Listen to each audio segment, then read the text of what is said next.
So, may reviewer ka na, handa ka na mag-aral. Ang tanong, paano mo yan gagamitin? That's what we're going to talk about today. Hi there! Thank you for checking out my channel. Thank you for clicking on this video. This video is part of the series of videos I post to try to help people out when it comes to aptitude tests like the civil service exam. Now today we're going to talk about how you can maximize yung mga reviewers that you have. Whether you got those reviewers from me or someone else, or maybe gotten one of those free reviewers online na circulate.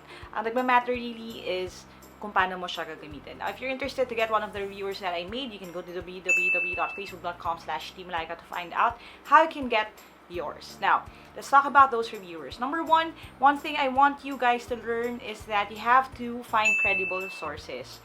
I cannot stress this enough kasi just last week, reading through your messages na pinapadala nyo sa Facebook or some of the things that you post sa mga comments down below, I noticed that there are some resources, especially the free ones available online, na mali-mali yung options or mali yung answer key. And naka-notice ko tong trend na to, medyo dumadami siya recently because of all the people who started making their own reviewers. Now, what I would suggest would be find people who really know what they're talking about. I'm not saying just me, ha? Marami namang ibang mga credible na mga reviewers around. Pero magtanong-tanong muna kayo. Magtanong kayo sa mga passers, ano bang mga nakatulong sa kanila. Magtanong kayo sa review groups, kung ano ba talaga yung mga topics na relevant. That way, hindi kayo magsasayang ng oras sa pag-aaral ng mga topics na hindi naman pala lalabas sa exam. Now, another thing that I want to stress is this. Buying the reviewers is not enough. Hindi yan ang katapusan ng lahat. And as much as I want to tell you guys that buying the reviewers is a one-stop shop at fix na for all of your exam problems, that's just not true. More than buying the reviewers, ang nagmamatter here is how you use them. It doesn't matter if you bought all of the available reviewers sa buong mundo, pero kung hindi mo siya gagamitin, hindi din siya makakatulong sa'yo. So, nasa tamang paggamit din yan. A lot of people, kasi when they ask me if I made my reviewers for my own, they would usually say, Coach, pwede bang kunin ko lahat? Or pwede ba may mga latest ba dyan na pwede kong bilhin? And all of these people, I see they are eager to learn and they're also eager kind of to spend money on the reviewers. But I always stop them by saying this. It really doesn't matter kung gaano karami yung reviewers mo. Ang nagmamatter is kung gagamitin mo ba siya. Buying those reviewers, hindi siya enough. Hindi siya lucky charm na ilalagay nyo lang sa ilalim ng una ninyo tapos pagkatapos na mataas na yung score nyo sa exam. Ang importante dyan is that kung nabili nyo yung reviewers, magagamit nyo siya at gagamitin nyo siya ng maigi hanggang pagdating ng exam. Now, number 3, how do you use the reviewers that I made? Now, there are 2 types of reviewers that I made for the civil service exam. These are the ones na on paper form na pinapaship ko all over the country. I have the workbook and the practice test booklets. Now, yung workbook is different from the practice test booklets kasi yung workbook, ang laman niya are exercises. So, sa loob nun, for example, sa isang page, we're talking about ratio rotation, all of the questions sa ilalim nun will be relevant to that topic. And these exercises also paired with a bunch of the videos that I already made here on YouTube. So, you can watch the video and then answer the exercise. Ang answer key nun ay nasa ilalim na. Okay? Now, anong difference niya sa practice test booklets? Sa practice test booklets kasi, those questions are made or designed sila after the actual civil service exam. So, there are about 150 up na questions doon sa practice test booklets for each booklet. And multiple choice siya. For those practice test booklets, here's my advice. Ang advice ko is for you to use those pag weekends. Bakit? So you can time yourself. It's very important for you kasi to build speed. And in order for you to know kung tama na ba yung speed mo pagdating sa pag-exam is to practice with a timer. You have to practice with a timer. So, ang gagawin ninyo when you're handling yung ating practice test booklet is that you can time yourself, give yourself 2.5 hours kasi most likely ganun naman yung bibigyan na oras sa exam. And then answer it from cover to cover. There are 4 practice test booklets right now. Now, the reason kung bakit 4 sila is that I cannot just fit all of the existing or possible na questions sa isang booklet lang. Bakit din siya 4? Kasi I kept updating them. So, every time may magre-request na, Coach, isama mo tong topic na to, lumabas to sa exam last time or parang dito na-discuss do sa first booklet, nagdaglag lang ako ng nagdagdag. And it's also perfect kasi ang ibig sabihin nun, with 4 practice test booklets, you can try to answer 1 booklet per week.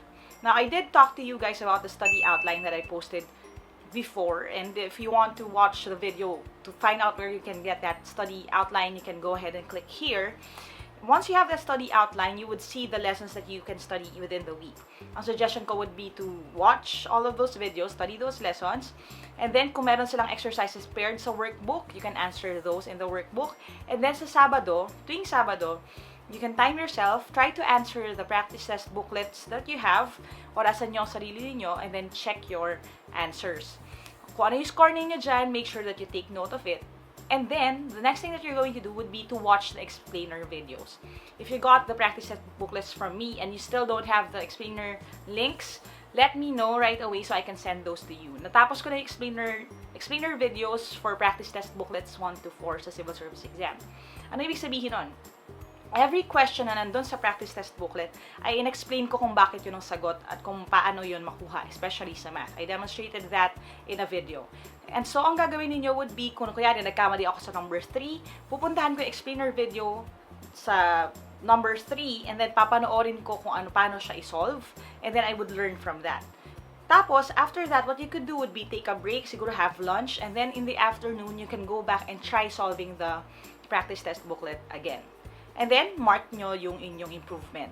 Of course, ang expected natin would be kahit paano may improvement doon. And then, you can rotate the booklets. Ibig sabihin nun, if this week you answered number 1, then next week, answer number 2, and then number 3, and then number 4. Tapos, i-rotate nyo lang siya uli para naman hindi nyo siya ma-memorize yung sequence ng sagot. Alright? So, again, ang magandang gawin dito would be to take note of the topics that you had a hard time with. For example, nagkamali ka sa fraction sa iyong booklet, take note of that. And then the next week, if you have the workbook, find the exercise for the fractions, watch the lesson, and then try to answer the exercises there. That way, yung dalawang klase ng reviewer ay nagtutulungan na tulungan kayo pagdating sa exam. That's how you use your reviewers, at least if you got those from me. Now, if you didn't buy the reviewers from me, that's okay. You can make your own practice test booklets naman. You can gather siguro questions that I posted every lunch break. You can find questions online, find one of those free reviewers na nakikita ninyo. And there are also free worksheets on www.teamlyqa.com that you can start with. And then, you can answer those din pagdating sa weekend.